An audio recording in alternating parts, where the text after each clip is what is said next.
અડાની ફેક્ટરીમાં 13 લોકો ગયા વર્ષે મર્યા. એ જ્યાં આ જ પ્રકારે બ્લાસ્ટ થયેલો એ જ ફેક્ટરીનો માલિક ત્યાંના મજદૂરોને અહીંયા ગુજરાતમાં મોકલે, જેની મંજૂરી માત્ર ફટાકા રાખવાનો ગોડાઉન તરીકે છે, ઉત્પાદન કરવાની મંજૂરી નહોતી.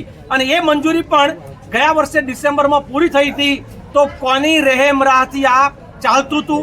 અનેક સવાલો જિગ્નેશભાઈએ ઉઠાવ્યા છે, પણ સૌથી મોટું અત્યારે અમે એ કહીએ છીએ, જ્યાં સુધી પરિવારજનો પોતે પોતાના સ્વજનની બોડીને આઈડેન્ટિફાઈડ ના કરે ત્યાં સુધી ગુપચાપ રીતે અહીંથી ડેડ બોડીને મધ્યપ્રદેશ રવાના કરવા પાછળનું ષડયંત્ર શું છે, કોને બચાવવા માંગે છે સરકાર, જ્યાં સુધી પરિવાર અહીંયા બેસવા તૈયાર હશે, ભાઈ જિગ્નેશભાઈ કાંતિભાઈ થી લઈ અને બાકીના બધાના કોંગ્રેસના કાર્યકર્તાઓ, અમે કોઈ પણ જાતનું પોલિટિક્સ કર્યા વગર વિપક્ષનો ધર્મ નિભાવશું કે જ્યારે શાસકો રક્ષકો ભક્ષક બને ત્યારે અમે જનતાની પડખે અહીંયા બેસશું અને આ લોકોને ન્યાય મળે નહીં ત્યાં સુધી આ જગ્યા અમે નહીં છોડીએ. ઓકે.